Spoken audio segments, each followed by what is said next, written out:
উত্তর চব্বিশ পরগনা জেলায় স্বাস্থ্য ভবনে স্টাফ নার্স পদে প্রচুর কর্মী নিয়োগ চলছে। আপনারা কিভাবে কর্মীতে আবেদন করবেন, মাসিক বেতন কত টাকা হবে, কারা কারা আবেদন করতে পারবে এই ফর্মটিতে, কিভাবে আবেদন করবেন, চাকরি কিভাবে নিয়োগ হবে, সমস্ত কিছু এই ভিডিওর মাধ্যমে আপনাদেরকে জানিয়ে দেবো আজকেরে। তো আপনারা যদি আমার চ্যানেলে নতুন হয়ে থাকেন অবশ্যই আমার চ্যানেলটাকে সাবস্ক্রাইব করবেন আর নোটিফিকেশান বাটনটাকে অল করে রাখবেন, তাহলে আমি নেক্সট ভিডিও আপলোড করার সঙ্গে সঙ্গে আপনারা নোটিফিকেশান পেয়ে যাবেন।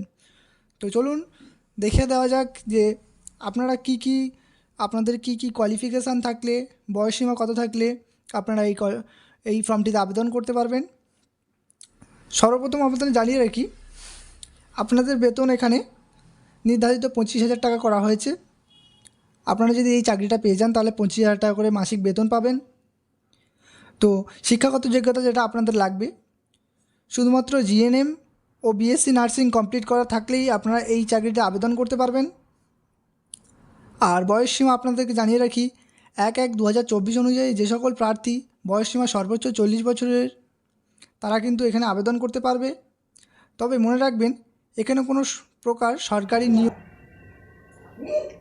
তো দেখুন আমি নোটিফিকেশানটা খুলে নিলাম। দেখুন উপরে লেখা আছে government of West Bengal, office of the chief medical officer of health. তো এখান থেকে নোটিশটা জারি করা হয়েছে 18/7/2024 রিক্রুটমেন্ট নোটিশ। তো এখানে আপনারা অনলাইনের মাধ্যমে আবেদন করতে পারবেন।